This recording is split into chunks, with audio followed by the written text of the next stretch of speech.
I wish someone had told me about this swing trap before now. I've been going down that route of taking lessons and trying to make a technically good swing out on the golf course and hoping a good shot would just come out. I wasn't gripping down and getting immersed into the shot. Now, these simple techniques from Europe's leading performance coach, Karl Morris, who has worked with some of the legends of the game to win major championships, are easy to implement for any golfer. Don't look at shots, look for patterns. We fall into the swing trap. Slightly gripped down, it would be sort of here to here. That's how, in my mind, that would produce that shot. So you've now got a clear image of what you want the golf ball to do, and you're now linking it with a feel. And before you know it, you'll be out of that swing trap, breaking 90, or even shooting in the 70s. I think it's a huge area to explore. And you're not going down that rabbit hole of, right, I'll try this feeling on the next tee, I'll try that, I'll try this. Before you know it, you don't know, straight to say this, but your arse on your elbow. As we supposedly get older and more intelligent, we hit a bad shot and then just beat the crap out of ourselves. I want to stop overthinking my golf swing.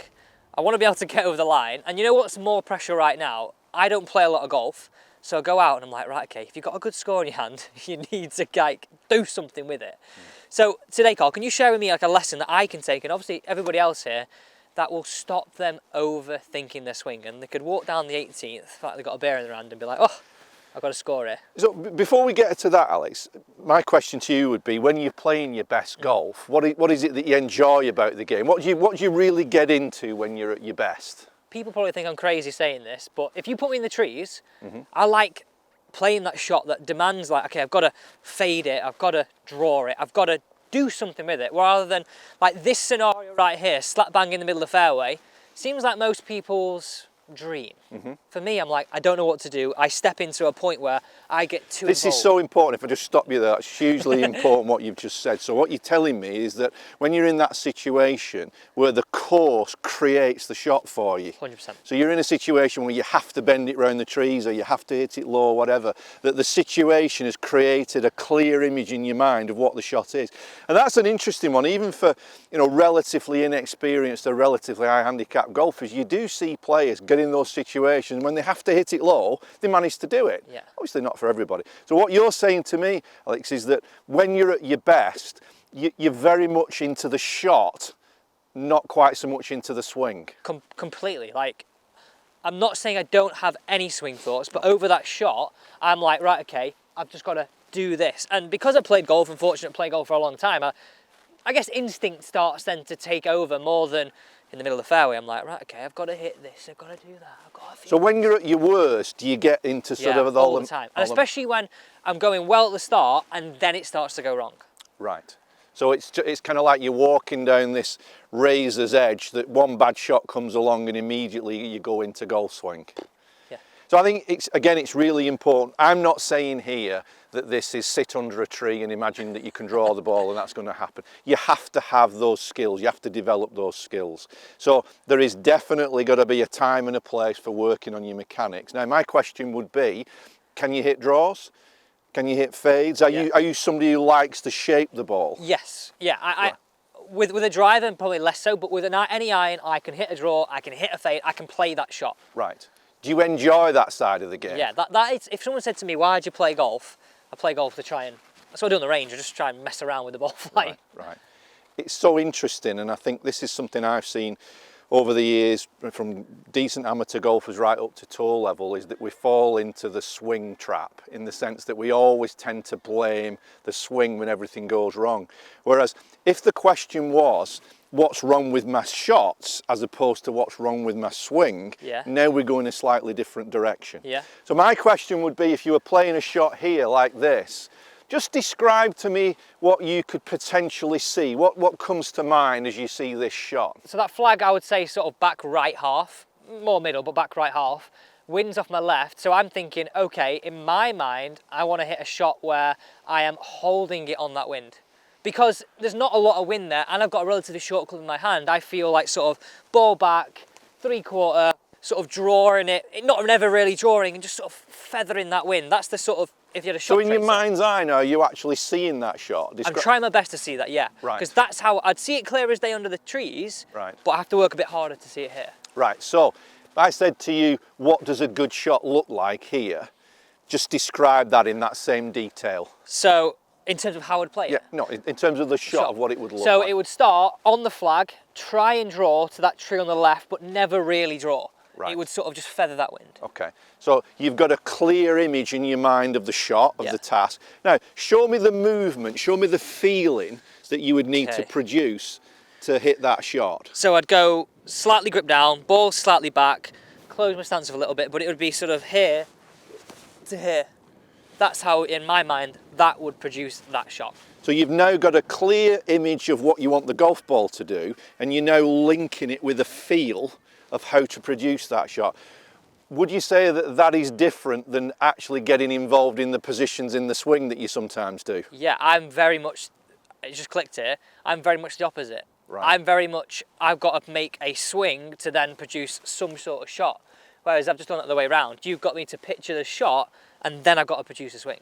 So almost the biggest question, or one of the biggest questions in the game is, does the swing produce the shot, or does the swing create the shot, or does the shot create the swing? Now I know there's arguments on both sides, and as I said, we've got to develop the skill, but I think for a better player, and for an awful lot of people listening, start to get the idea that the shot will create the swing. So you get very clear on what it is that you're trying to do, and then you link a feeling to that. Now, caveat on this, we're not saying for 1 minute that if you stand there and imagine a draw and you've got a path that's 8 degrees to the left with the face open, that's not going to happen. We've got to match skills.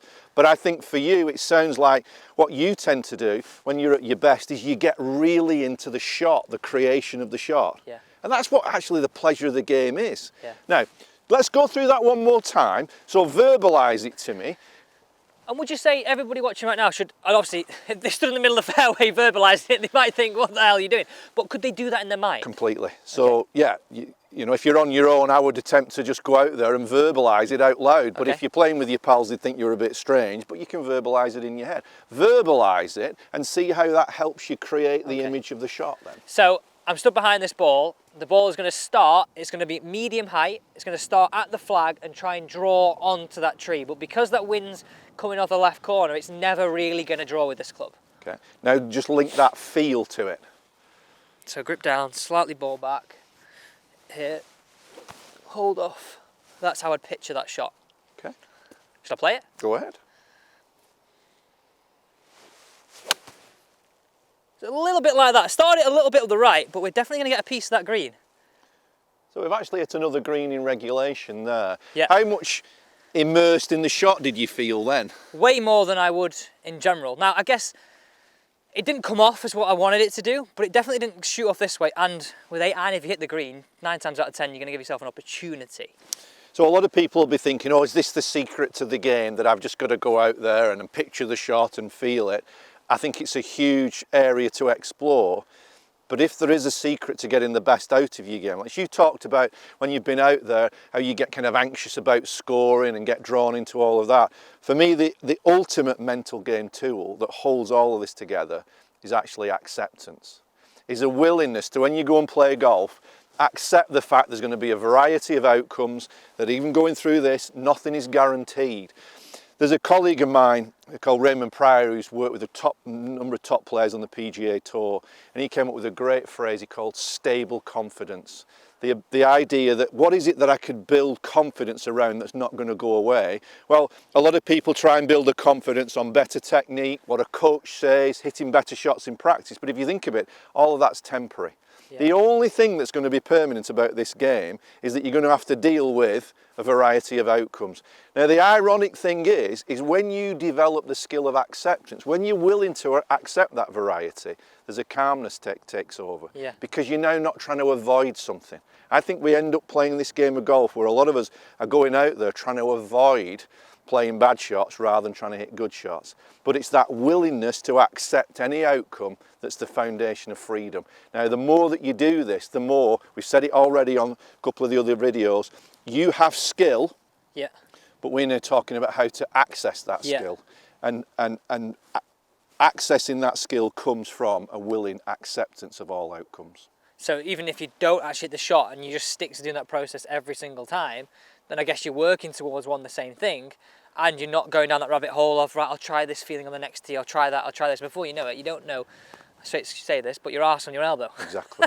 You know, what you've just done there, that's your input for the shot. You've created the shot, you've got the feeling. We can't own the outcome. Nobody owns the outcome. Mo Norman didn't own it, Ben Hogan didn't. Yeah. They got close, Jack Nicklaus. Nobody's owned the outcome of a golf shot ever. There's always going to be a variety of outcomes. But when you're willing to fully embrace that, I think then you'll notice you'll be on the golf course and all of a sudden it's almost like we go back to the origins of golf, where we just start playing golf because we want to hit golf shots. Yeah. But a kid hits a poor shot and laughs about it. As we supposedly get older and more intelligent, we hit a bad shot and then just beat the crap out of ourselves. I'm definitely going to switch that mentality on, I think even on short game, even off the tee, everything, get more involved in what actually has to happen rather than getting into what is the technical things that have to happen to execute the shot. Now, key point to sort of round this off is that when you go and do this and you go out on the golf course and there's patterns emerge. So let's say you go out and you're trying to do what we're talking about and the pattern is there's a lot of blocks to the right or there's hooks to the left or you're thinning it or whatever. When you notice your patterns, then it's time to go back to your coach and work on your patterns. Yeah. That's a big point with this. I would say for everybody listening is never try and look at an individual shot. Don't look at shots, look for patterns, because on an individual shot, there's any number of reasons why it goes right or left. Yeah. But if you've gone out on the golf course and the pattern is lots of shots left, there's something going on in your golf game, something technical going on that you need help from the coach with. So by looking for patterns, as opposed to individual shots, it stops you being drawn into just trying to fix everything from shot to shot.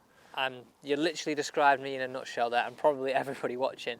Big key that, look for patterns, not shots. Carl, thanks so much. My Appreciate pleasure. it. Now, we're literally scratching the surface with this. I'm going to take this into my game. Please, please, please make sure you take it into your game. And on that note, Carl's got an app, MindCaddy. The link is down below. Go and check that out. This is for lots more information on this side of golf. It's not really on YouTube, hence why we're bringing it to you. If you want more detail, go and check out that app.